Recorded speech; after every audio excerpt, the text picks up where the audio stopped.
Take another photograph and document a life that's right. And ways consist of simple things, the days of black and white.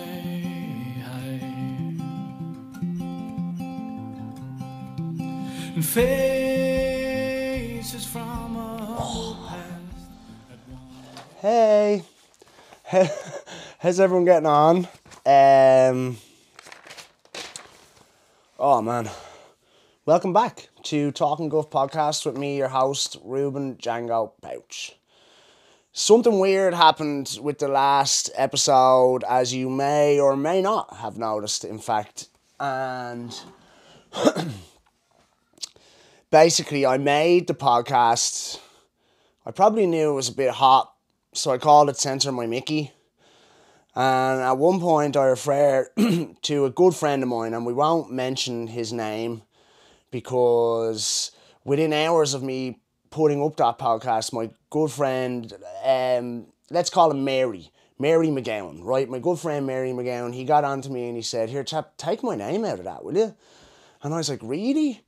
He was like, "Yeah, totally. You're on the end of a fucking 5-minute diatribe about something that no one else in the media world has spoken about ever, probably for fear of liability. And you spent 5 good solid minutes on a diatribe regarding that subject. Then you just put my name, Mary McGowan, in there, and then you go on to talk about, you know, America's doctor, Fauci, and ivermectin, and all these other crazy things." So he was just like, "Sorry, man, you have to take my name out."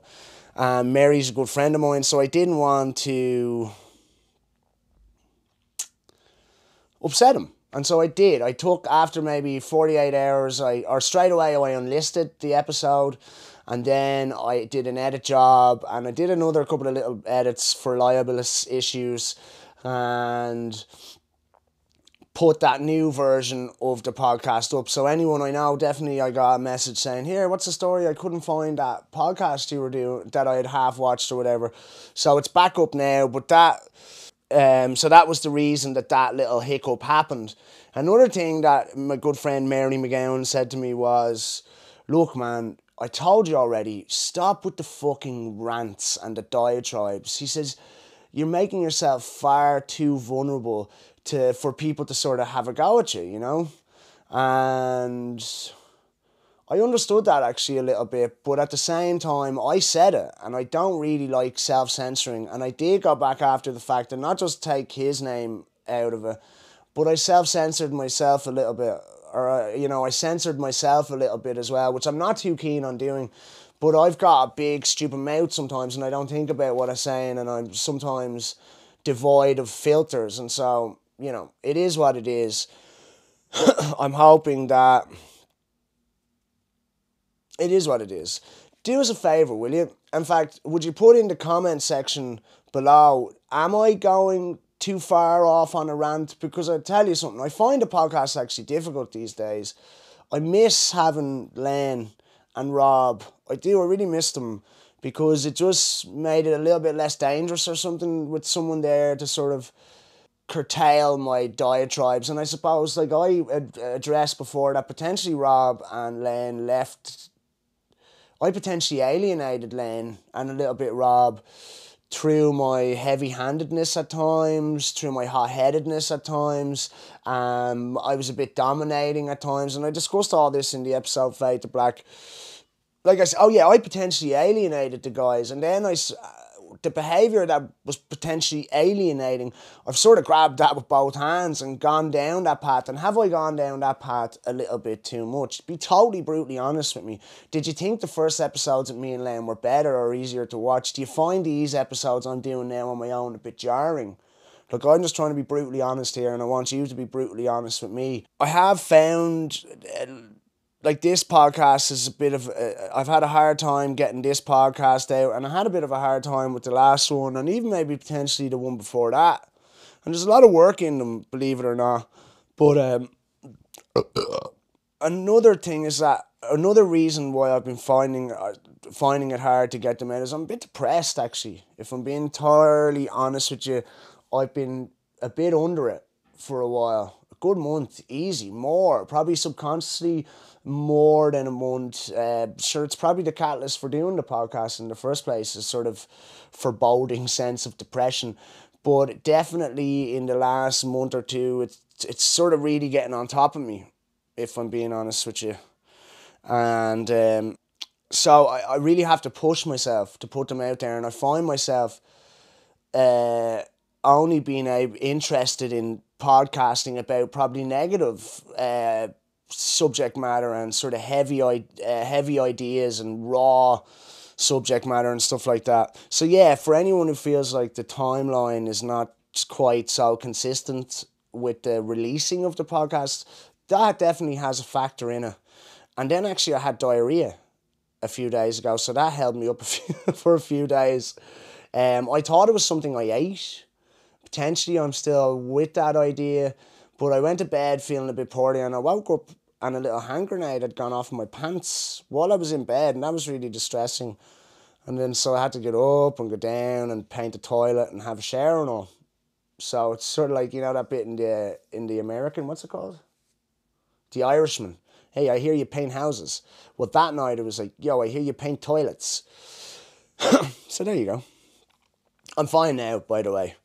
So like I said, like I've been immersing myself in some fairly heavy ideas and sort of raw subject material. Like the other night, my mum looked at me like I was crazy. Like I was a crazy person, like a lost cause. And this comes after maybe a month ago, she was saying to me, look, Ruben, I feel like, for one thing she said, and it's so true, she's like, you always have your phone in your hand, Ruben. And that cannot be good for you. And it's not. And we've discussed this before on more than one occasion, I'm pretty sure, about how toxic it is to always be staring into your phone. Now, I don't have a Facebook account at the moment. I rarely use the Instagram accounts that I have for Barefoot Mafia, Flavor Country, and this Talking Guff podcast. I don't obviously use any online dating site or anything like that. And so I suppose I justified my constant phone use under those parameters.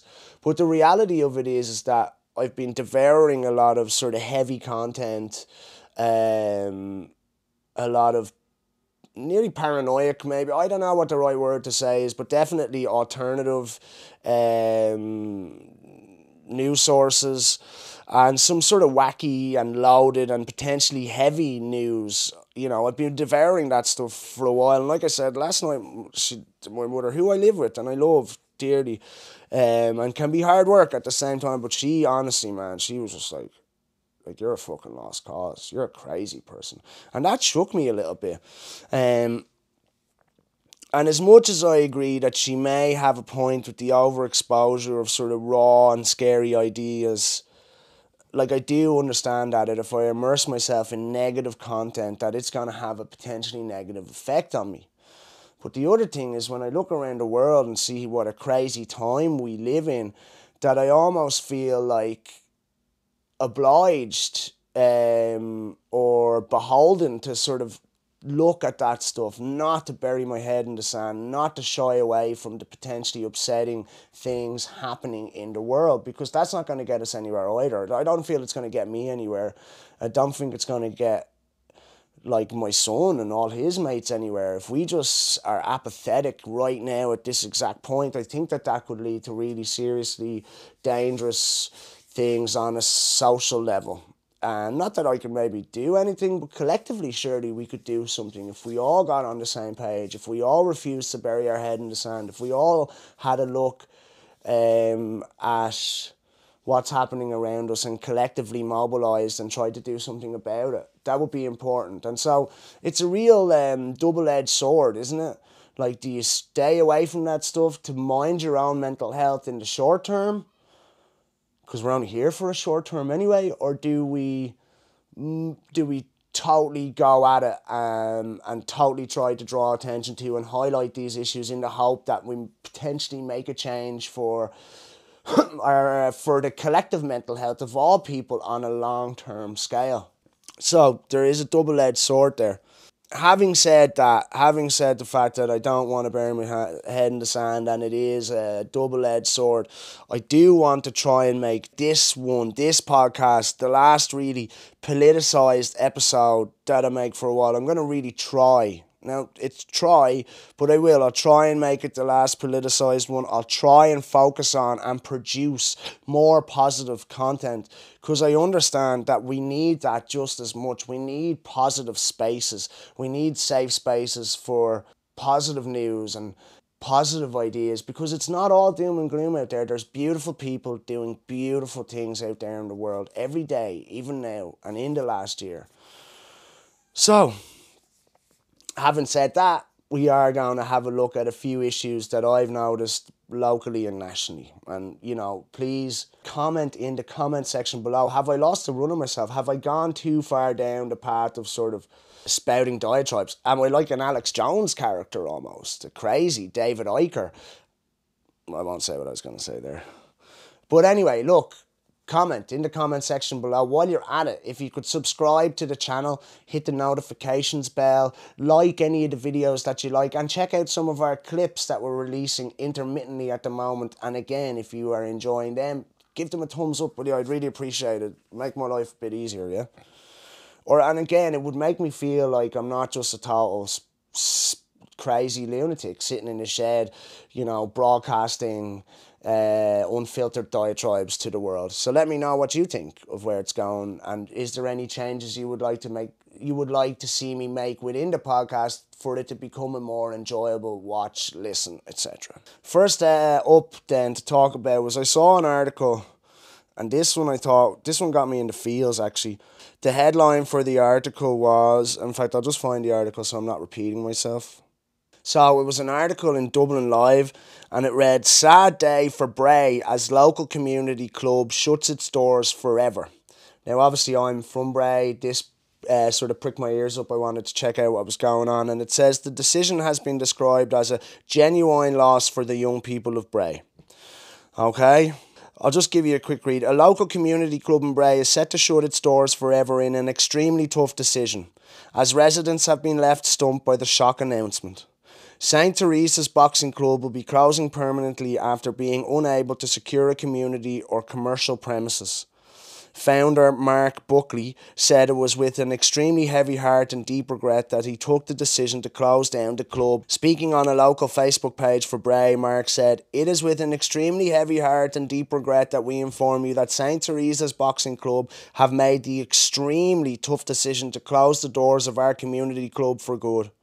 Having spent weeks and months searching high and low for a community or commercial property that we could use as a boxing club, our campaign has received huge levels of community support, but a lack of support from our council, councillors and TDs. Surprise, surprise. We called on Bray Town Council and our local councillors and TDs to help us, but few answered the call, and the council have failed to deliver, hence our current position." He added, now this is a really interesting point that this guy is making, Mark Buckley of St. Teresa's Boxing Club in Bray, which is unfortunately going to close its doors forever, added that Bray is home to some of the best amateur boxers in the world, with 10 more Irish, European and world title and medal holders than any other sports.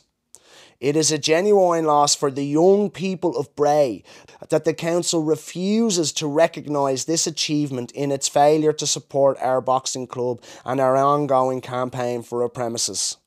Boxing reaches people in places that other sports can't reach, yet it faces a growing lack of support and investment from our local council here in Bray. So the really important point there at the end, and I'll just touch on that and then we'll go back and touch on the whole thing. The really important point at the end that Mark Buckley made was that this town has created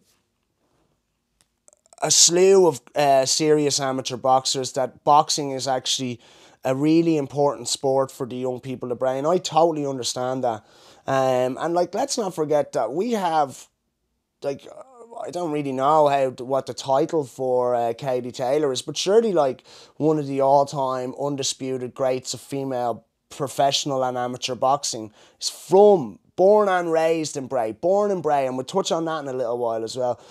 So, and yet we can't recognise that's a girl who put Bray on the map, internationally speaking, and yet we're willing to let St. Teresa's Boxing Club fall by the wayside. Now, I'm not saying that there is necessarily a connection between Katie Taylor and St. Teresa's Boxing Club. These same councillors and TDs would have, I suppose, used Katie Taylor as almost an ambassador or for their own political capital, or to be able to go, yeah, look what we've achieved with Katie Taylor here now. But when the call was put to them to help potentially rising and future stars of the sport, they were nowhere to be found.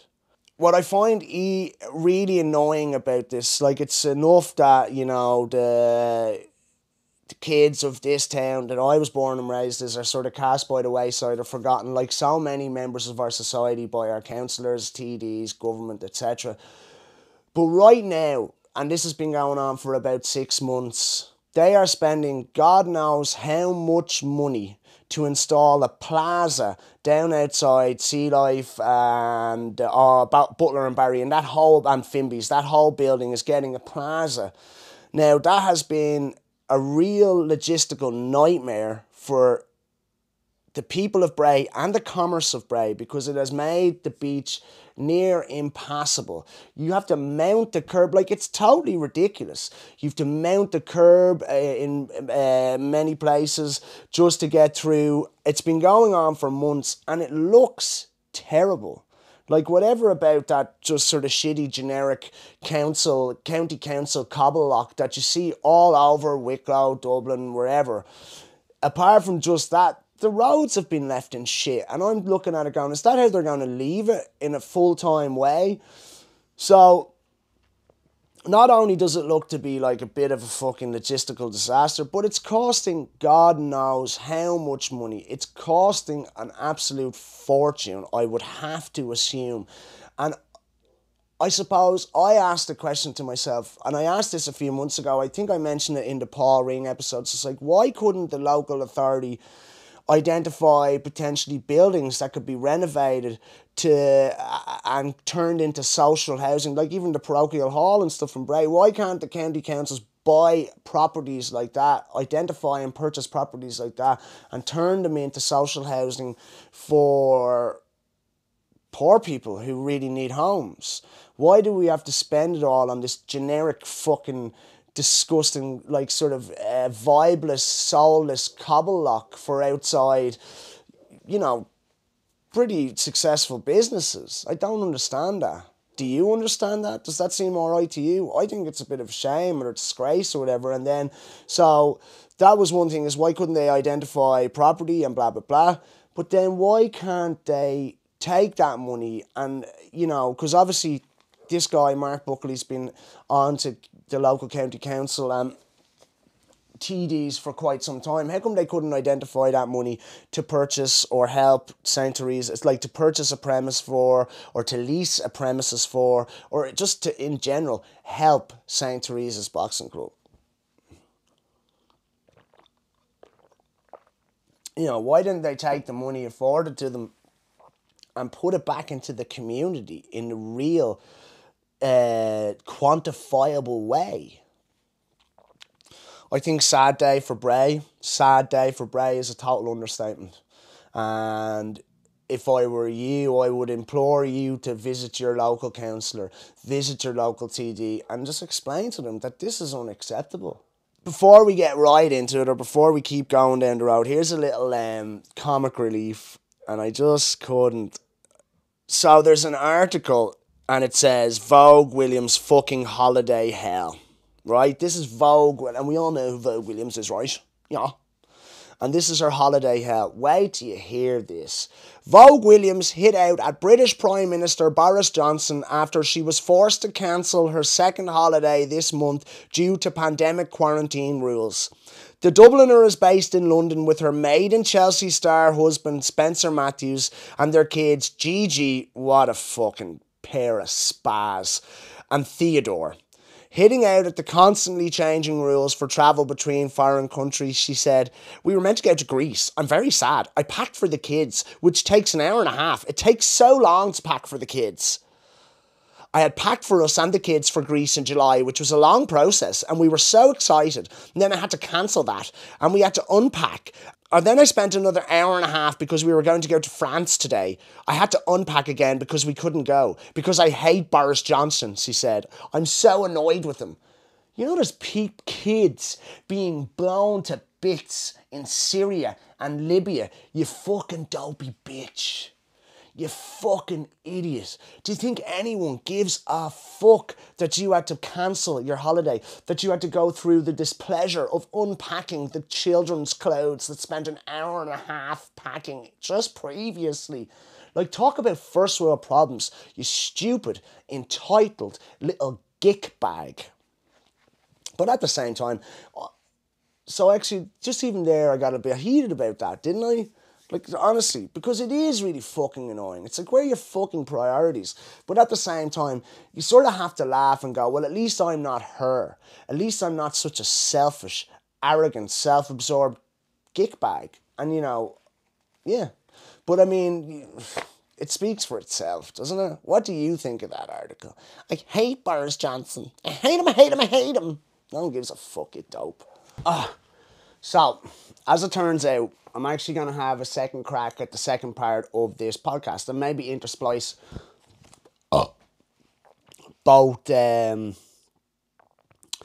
versions. So if you think there's continuity issues, there fucking is. I've been to work and everything, alright? So, one thing I did think is, could Katie Taylor not have taken a few quid herself and thrown it at St. Teresa's Boxing Club? Maybe it didn't warrant the merit, I don't know. But I did think that after the fact. She's got a lot of money, throw a few quid at them. Maybe. So yeah, I suppose I just wanted to, like I said, this is hopefully going to be one of the last sort of heavily politicised ones that I'll do for a while. And maybe you should comment on that. Do you think it should or do you think it shouldn't be? Do you think I should keep going the way I've been going? Or like I said, maybe try and make it a bit more of a positive space? I'd love to know what your thoughts are on that. And while you're at it, subscribe, hit the notifications bell. So, like, I just wanted to then talk about a couple of the parameters surrounding, surprise, surprise, coronavirus. And I know I bang on about this a lot, but I just keep looking at things and going, really? Maybe I don't know what's going on, but something doesn't sit right with me. And again, maybe I'm a crazy person spouting rhetoric in my shed outside my mum's house, who I live with, because I'm a nutcase. First, let's just get into it, right? First of all, and I know, again, I sort of bang on and reference Joe Rogan quite a lot. He was only recently, I just saw an excerpt from one of his recent podcasts where he was talking about they're having vaccine passport things going on over in the States. And I was actually really happy to see that on that subject, Joe, Mr. Rogan, whatever you want to call him, JR, sort of nailed his colours to the mast insofar as he just thought that was obviously a ridiculous thing to do. And the more I look at the vaccine passport thing, I'm just there going, it is totally mental, like, and it's happening all over the world. It's happening in France, Italy, Greece, the US. Like, Como, your man Como in New York has a crazy line. It's something like, you know, the time for choice is gone. And you're like, what? Sorry, what? Like, is that not crazy? To everyone else, is that not seem totally crazy? But definitely on the vaccine passport thing, Joe Rogan was sort of like going, no fucking way. There's no way we should do this. And anyone who's going, yeah, this is a great idea, applauding it, if you will, it's surprising, to be honest with you. It's just obviously a really bad idea from a social perspective, in my opinion. And it sort of seemed to me that maybe the same could be said for Joe Rogan. But then again, like, not that it matters necessarily, but I just thought there's a person with a huge platform, 10 million viewers, and it's good to sort of maybe see that I'm not the only totally crazy person out there. Like I said, my mother looks at me like I'm crazy, and the rest of my family don't really, because they'd just be maybe too polite to do so. He was also talking about an article, and if you just Googled this, it would come up, and it's from 2015. It's not an article, pardon me, it's a peer-reviewed study. And it explains how when this theory came out around 2005, it was totally crazy sounding, but now they're starting to come on board with it. and that was in 2015. And just before I read the heading of this article, and you can go check it out for yourself, I think it's interesting to remember, if we can think back to a few episodes ago where I was saying, when I first read stories about the narcolepsy and cataplexy issue with the swine flu jab, it was the paper, the Irish Times, was like, oh, this is something that's concerning.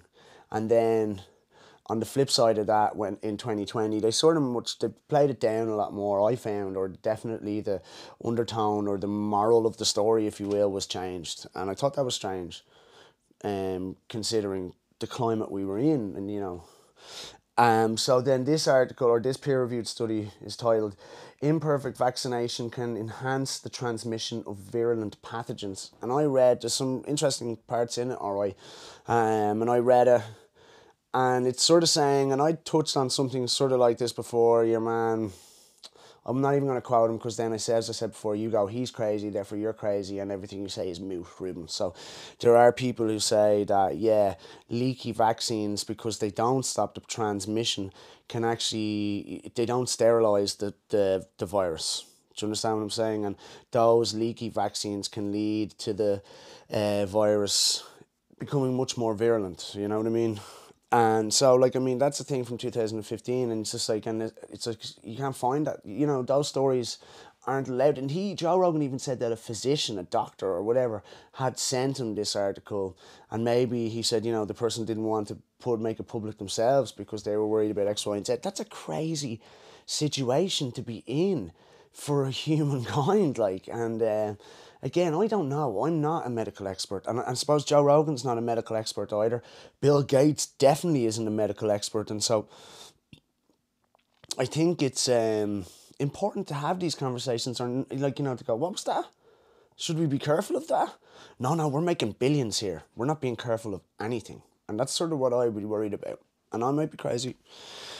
But I thought that was interesting. And saying then, another thing that I thought was crazy about the vaccine passport thing was that even not everyone's happy about it. Like, in this country, there was a protest in town, and some of the yellow vest heads would say there was 25,000 people in town. It was reported in numerous newspapers, Irish publications, that there was between 1,500 and 2,000 anti-vaxxers. And apparently in that crowd of 25,000 people, or the alleged crowd of 25,000 people, there were people who had been vaccinated themselves but just were totally uncomfortable with a two-tier society, some sort of medical apartheid, if you will. I saw definitely a couple of shots where it was like showing down a road, then pan, centre, and up said road, and it looked like fucking thousands of people. And we definitely, like, I know for a fact when I looked at the last footage where it kicked off a bit at the top of Grafton Street there, that there was thousands of people there. And this looked like easily 2 miles of just like shoulder to shoulder people, the whole breadth of I can't remember what street it was, but talking about a big Dublin street, like fucking thousands of people. And so again, I don't know, you don't even know, but I think it's safe to assume that 1,500 to 2,000 was a gross underestimation. And it's sort of that's just so they can go, these people are crazy. It's just a pocket of anti-vaxxers. So look, again, it's just stuff that we can't, in my opinion, go, fuck it. In spite of those protests and however many thousand people turned up in Dublin, they were ignored.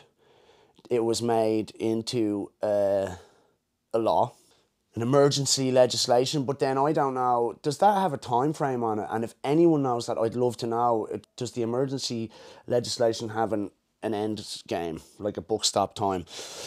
In France, there was literally tens of thousands of people all over the country. The French, in fairness to them, know how to have a good ruck and know how to say, no, this is fucking not good enough. But in spite of all that, Macron and his neoliberalist cronies are still winning. Like, they were fucking tearing France apart before coronavirus. And this is what I'm talking about, individual power grabs. They were just like the way Fianna Fáil and Fine Gael were on the verge of like serious upheaval in the political system. It looked like they got to take advantage of the situation and remain in power, because that's all they actually care about, 100%. In France, previous to this situation, they were fucking kicking the shit out of the place over in France. in protest to Macron's neoliberalism, what he wants to do to France, how he wants it to progress, and to the point where the firefighters had to protect the protesters from the police, and even further, just before all the coronavirus lockdowns, the firefighters were physically fighting with police on the streets. Anyway, there was literally tens of thousands of people a couple of weeks ago protesting all over the country in France, because in there you need a vaccine to go to a museum, indoor dining, pubs, cinemas, fucking nearly across the board. And like, that's just totally unacceptable. Totally unacceptable. We cannot stand for that. To be refused entry into museums and cinemas, and next it'll be shops. And there's no way anyone thinks that that's okay. There's no way anyone thinks that's okay. Really, truly. If you think that's okay, comment in the comment section below. I'd love to hear from you. In France, like I said, there was tens of thousands of people protesting the length and breadth of the country when they were trying to make this into law. It didn't matter. Macron and his neoliberalist cronies just voted it into power anyway. Same in Greece, same in Italy. It's happening in New York, like I said. So look, it's really fucking crazy stuff, and it's obvious that not everyone thinks it's cool to the point where they're willing to go out and protest. And what's your take on that situation? I'm still really upset about it, and I think that once institutions, governments, etc., get control, they are very unlikely to relinquish said control. And so what do we do there? How do we go backwards from this? And at what point does everyone, vaccinated and unvaccinated alike, decide, no, this is not good enough?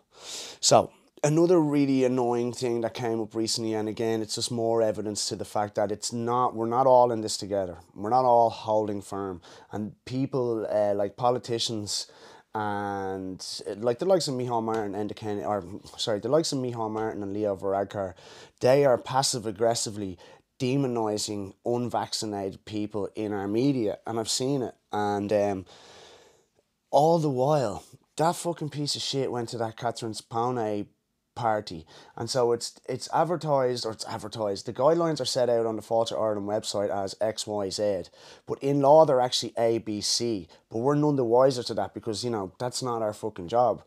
Now, this is what they came up with afterwards. They said, no, actually, we were wrong. That was the guideline. These were the laws. I just think that is such evidence to the fact that, no one's in this. The only people who are in the shit of this are the working classes, and everyone else is having a fucking whale of a time. Sure, Obama's about to have a party with 700 guests, and people are going, what the fuck are you talking about, man? All rich political and financial elites. And it's in this country, those people can operate with impunity. That's obviously what they think. They obviously on some level are just like, yeah, but fuck them. Fuck it, that doesn't apply to us. And if you think that's okay, well then, of course you don't think that's okay. And they apply that same ideologue or same behaviour to multiple parts of their job, oh yeah, but that's them. This is us. There's 10,000 homeless people living on the streets, and we're on upwards of 150 and 200,000 euro a year for a part-time job. But just to touch on that thing about our homeless and situation and our housing crisis, should I say, is that I saw a video that a woman had posted to Facebook of the house that she had been granted by the council. She's been on the housing list for 14 years. I will say there's a bit where she's just like, this is meant to be the home that me and my nearly 4 children are going to live in. I was like, what do you mean nearly 4 children?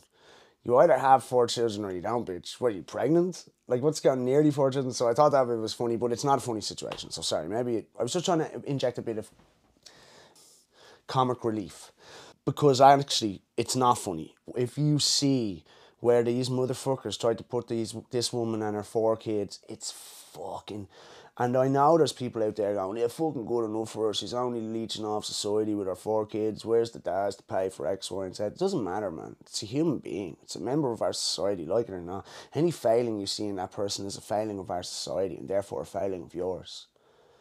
And you wouldn't let a dog... Or in fact, there's no... I was thinking about this earlier. You wouldn't let such and such... To say that would be an insult to who or whatever such and such happens to be in the analogy. It's fucking insane when you see where they were going to stick this woman and her 4 children. So, again, it's just the likes of Leo Varadkar wouldn't step 1 foot inside this home for this one, but he has no problem standing there whilst, you know, international vulture funds buy up all our houses. Like, literally, off plan, €1 billion worth. It's sick, man. It's sick. Speaking of more fucking gross greed and monopoly, there was a great article in Wired, and I'll put the thing in here basically, but I'm going to just quote a couple of the screenshots that I took at the time. It's a really good article about our good friend here talking guff, Mr. Bill Gates. What vaccine did Bill Gates get? Like, I'm sure he got one, did the photo now, but what one did he get? But it's about intellectual property rights on the vaccines. I touched on this before, where there's poor countries want to make the vaccines generically, shall we say. They just like just waive the intellectual property rights, give us the blueprints, and let us make the same ourselves. And I definitely touched on this before, and Bill Gates won't allow that. And what he spouted was they wouldn't be efficient enough. Basically, the usual stuff, actually, he says about poor brown countries and their farming techniques, their their medical programs. This is the sort of attitude that he usually goes to these places with, and he's like, "Oh no, these people couldn't achieve what we're doing here." It's just like, yeah, we can actually, and here's evidence. And like, I'll try and find the thing, but there's evidence here. That's the sort of attitude Bill Gates arrives with. He's like, "No, you couldn't do what we're doing," and they can. That's 100%. And so the Bill and Melinda Gates Foundation were like, "No, we should waiver the rights." The WHO, as far as I know, were like, "Yeah, we should waiver the rights," but Bill basically is like, "No way, not happening." And he set up, but look, another one of these stupid fucking vaccine alliance things. It's called COVAX, and it's basically companies and countries have to donate in order to buy vaccines for poor countries. But no matter how much money is generated by COVAX, those poor countries will be waiting years till they get a vaccine, regardless of the money available to them. The first doses of the vaccines go to the whoever's. And that's what I said before, is Bill Gates doesn't want to make sure that there are 7 billion vaccines administered in the world. He wants to make sure that the companies he's heavily invested in sell 7 billion doses of the vaccine. That's what he really wants. And just in the Wired thing, they talk about, because he was in hot water before years ago because there was some monopoly issue with Microsoft, anti-competitive, antitrust software or something. I'm not 100% sure. Like, I don't 100% know what I'm talking about, but I do remember hearing this before, and this article goes into it. And basically they settled with the American government over this situation, and there's a great quote, and I'm just going to find it. "Should we be surprised that a monopolist turned philanthropist maintains his commitment to monopoly patent rights as a philanthropist too?" And then it goes on to say, in 2001, Gates emerged from an antitrust saga determined to vindicate his reputation. And funnily enough, that coincides with the time that he decided to become a philanthropist and give all his money away, and somehow over the next 20 years generate 4 times as much wealth. So anyway, in 2001, Gates emerged from an antitrust saga determined to vindicate himself, or his reputation. The federal government's case against Microsoft was novel in that it targeted what was at the time a new type of monopolistic practice, intellectual property antitrust. In Microsoft's case, this looked like the manipulation of its software in anti-competitive ways, and it painted Gates as a ruthless monopolist, and they ended up settling with the government. So that's crazy stuff, and that's who he is. Like, that's historically, he's a little millionaire brat who goes on to become that, and now we're what? Supposed to think that he's trying to save the world? Come on. So, because here's another thing, like, you hear articles like that about that antitrust software thing, and you think, oh, that's sort of shady, isn't it? And then they were also like one of the first companies to sign up for the PRISM scheme, which is like the stuff that Edward Snowden was talking about, like this NSA shit. They were the first people to sort of sign up to data harvesting or some situation with that. But they also like have contracts with the US military to, and this is a fucking disgusting term, isn't it? Increase lethality. So basically they make tools of war, things that like fat white males make billions of dollars off that kill people. Microsoft are going to take them and make them better at killing people. That's great, isn't it? That increased lethality. So, there's one thing that keeps coming up to me, because a while ago there was a gig in somewhere, and Kilmainham, right? And it's a pilot event. It was the one where we were going, use social media to tell the world you're having a great time. Tickets, I didn't realise this at the time, but after the fact, I think you could only buy like 6 or 4 people tickets, and they were, I'm pretty sure it was €220 for a 4-person pod. And I understand that that's €55 each, but it's not. It's a minimum spend of €220. Do you understand what I'm saying? For, any way you look at it. It's sponsored by, organised by, put on by the Department of Culture and Tourism, blah, blah, blah. I just saw there the other day that tomorrow, Saturday the 14th of August, there's going to be a gig in the People's Park in Bray. And the People's Park is situated along the Dargo River, and probably one of the most predominantly working class areas of Bray. And there's Cathy Davey and another local band whom I know, I'd be friends with. I think I have a huge amount of respect for them. Great artists altogether. And they're playing in the People's Park. And the tickets are €120 for a 6-person pod. And I sort of thought to myself that, again, I'm like, because it even says essentially €20 ticket, but it's not. It's not €20 ticket, it's €120 minimum spend. And it's a little bit exclusive, isn't it? I don't even really have €20 to spare. I certainly don't have €120 to spare. And just get €20 for each of your mates, but I understand that, I do, but I also am going, yeah, but it's a minimum spend of €120. It feels a bit exclusive to me. It feels a bit privileged. And the People's Park is the People's Park. It's our park. We own it, and it's a public park, and they're doing a private gig there tomorrow. And it's something it doesn't sit right with me about that.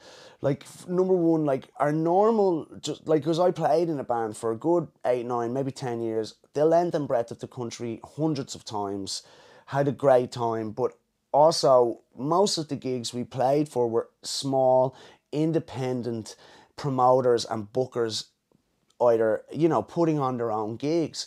And has the door just been shut entirely with no plan for all of those people? Because now the promoter of any gig I've seen is the Department of Culture and Tourism, or whatever the fuck it is, something like that. And I just thought,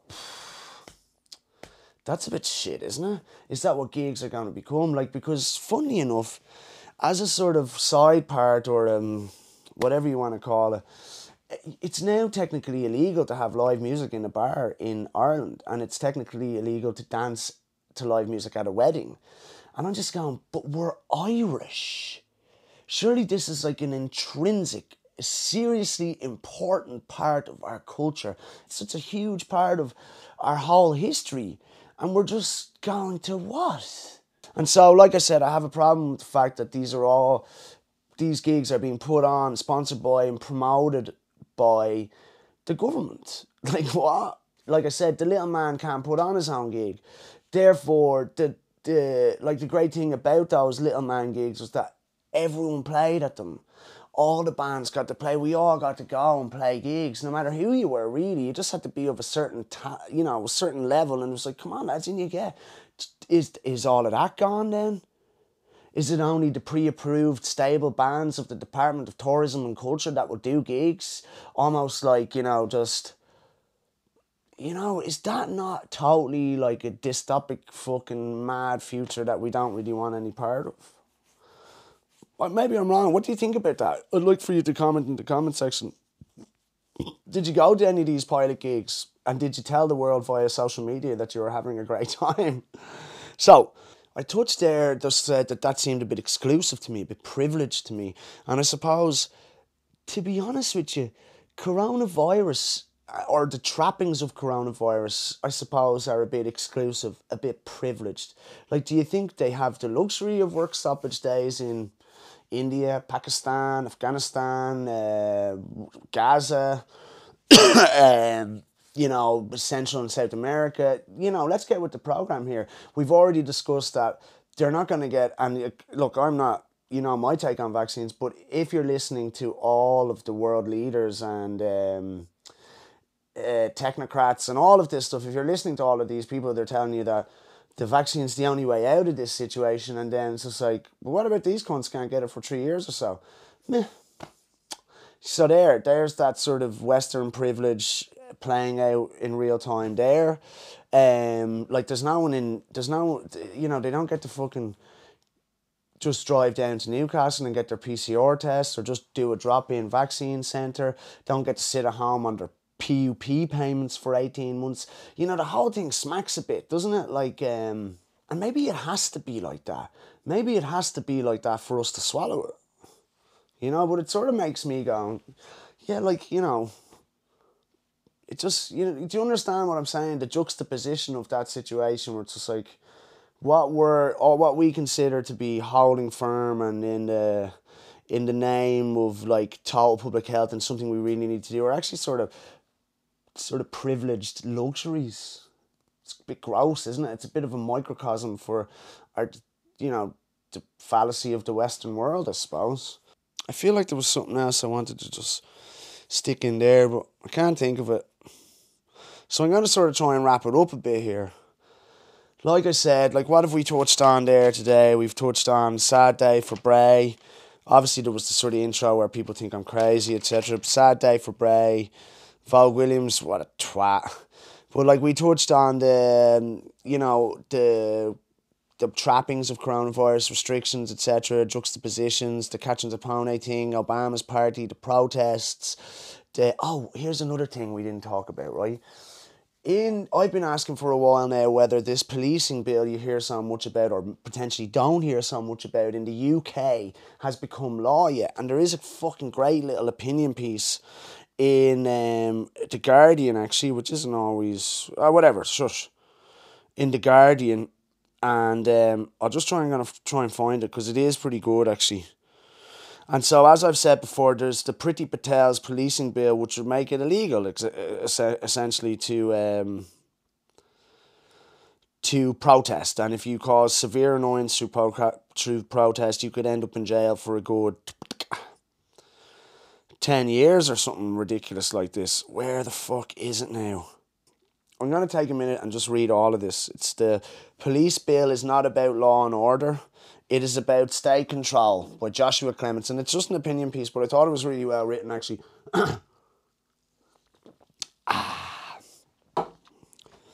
In a chilling erosion of our freedom of expression, ministers will have the power to suppress any protest they don't agree with. Tucked away in the government's 300-page police crime sentencing and courts bill are various clauses which will have serious implications for the right to protest. The bill seeks to quietly criminalise serious annoyance, increase police powers to restrict protests, and give the Home Secretary discretion over what type of protests are allowed.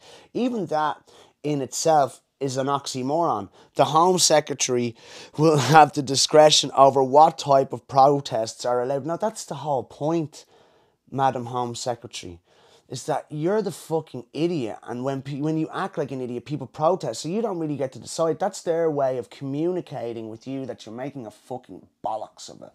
So, of course, that's like, you know, going in work.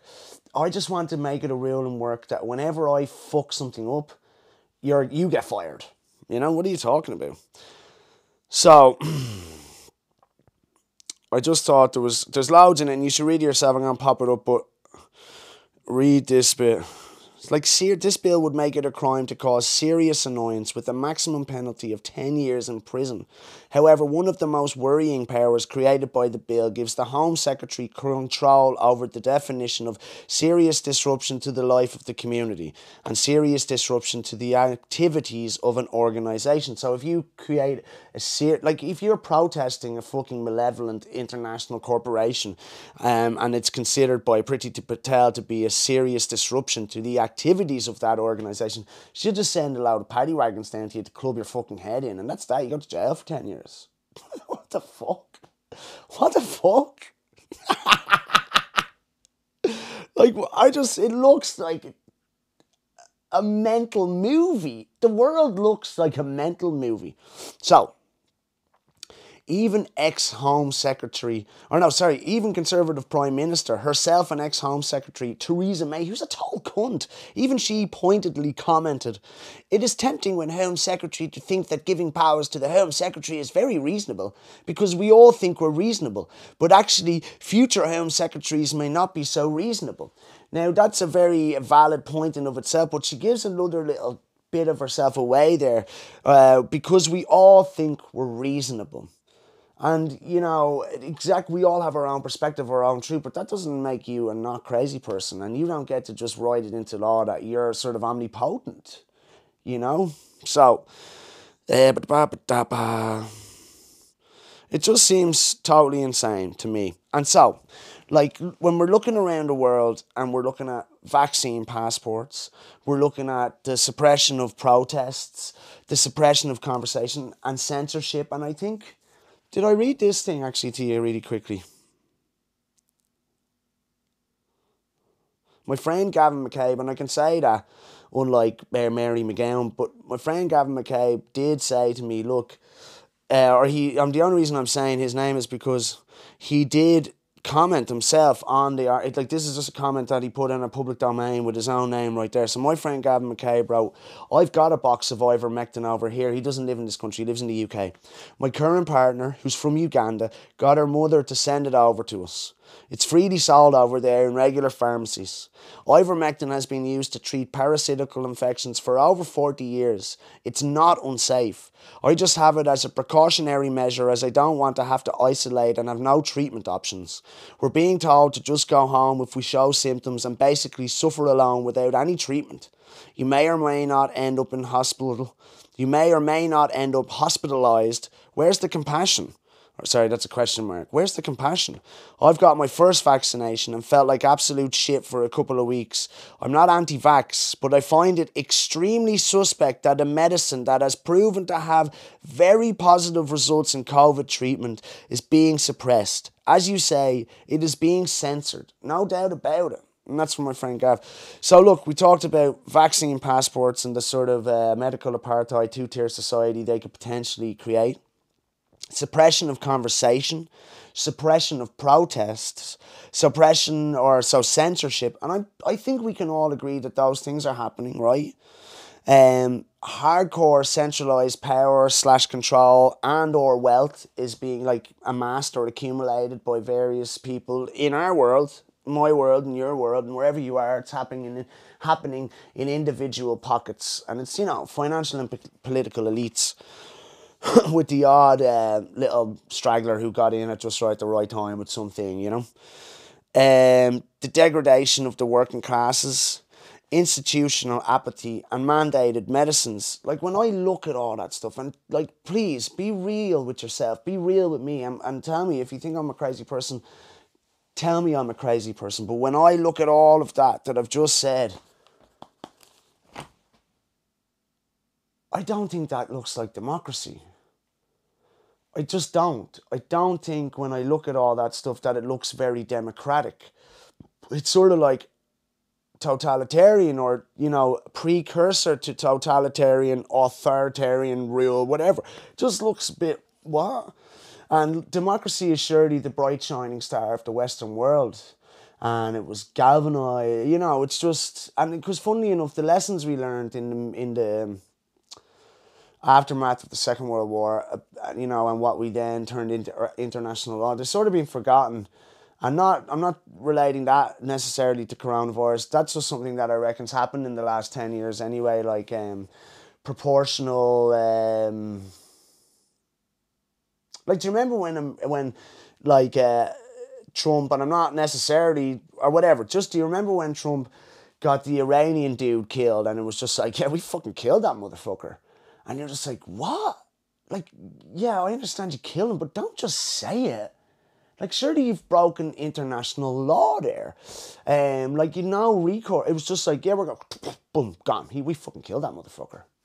And then he was saying, we're going to firebomb someone back to fucking hell. Like, that's a threat of non-proportional retaliation. That's actually a war crime, believe it or not. And again, that's just international law stuff that we learned in the aftermath of the Second World War.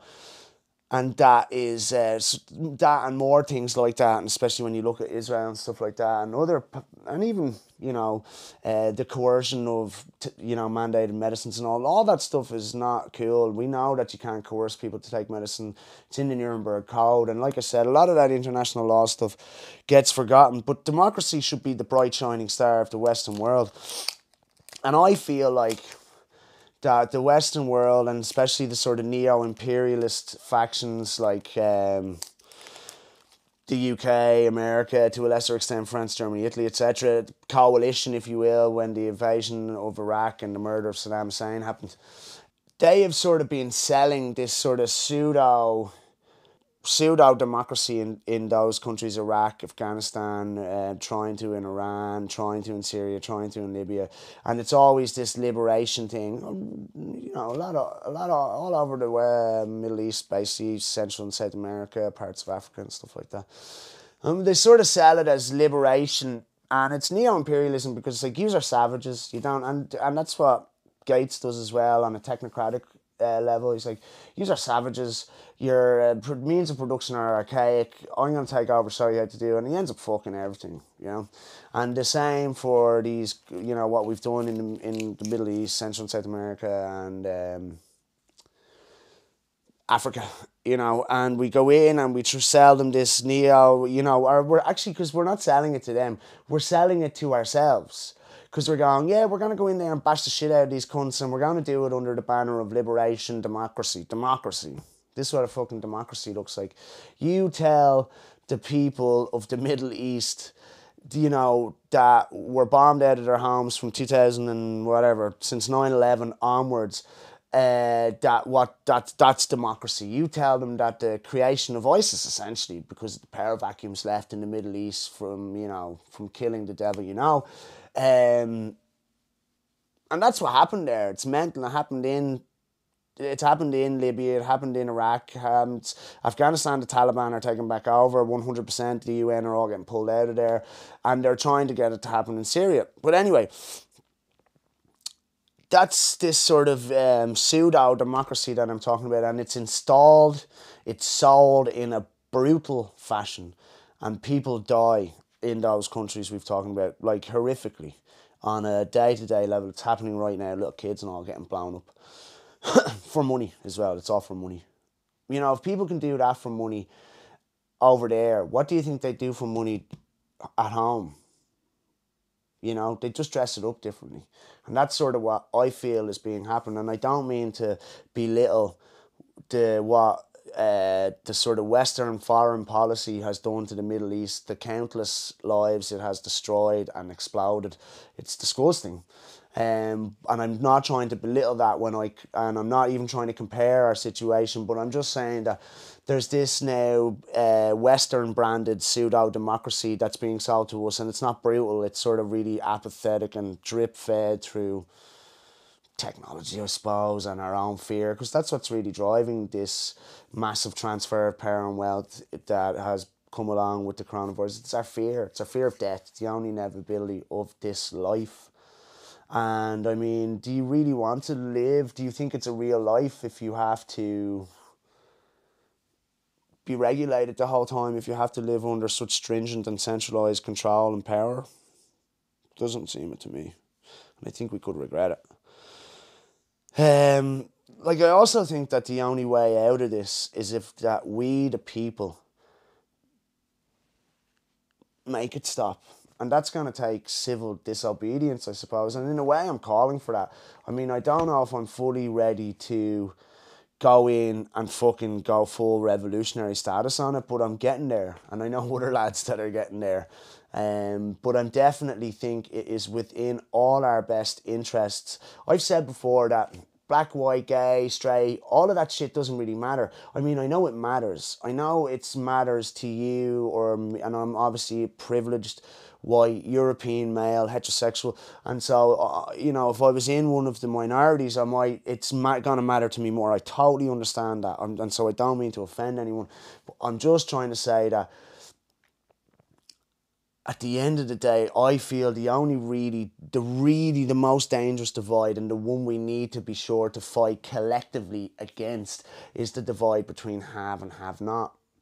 And I think it's really important for us to just be somewhat disobedient, or to be less obedient. You know, and I suppose the opposite of obedience is disobedience, but I'm not asking people to go out of their way. I'm not calling for violence. I'm not trying to, you know, start a riot yet. But I do think it's within everyone's best interest, especially the working classes and the normal, ordinary, everyday people, to not just obey, to sometimes disobey. Be disobedient. I think that that's really the only way out of this. I think at some stage we're going to have to really go for it. That's my take on it.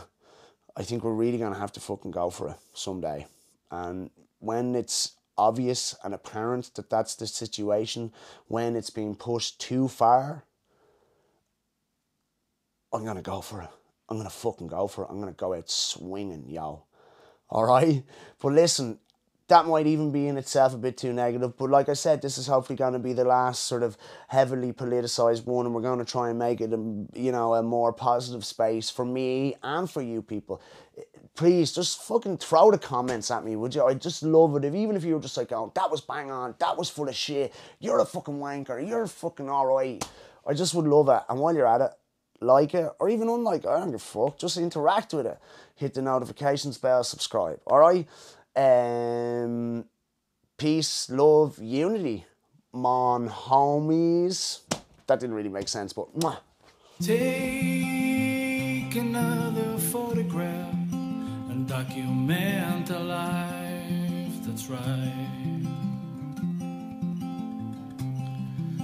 And ways consist of simple things, the days of black and white.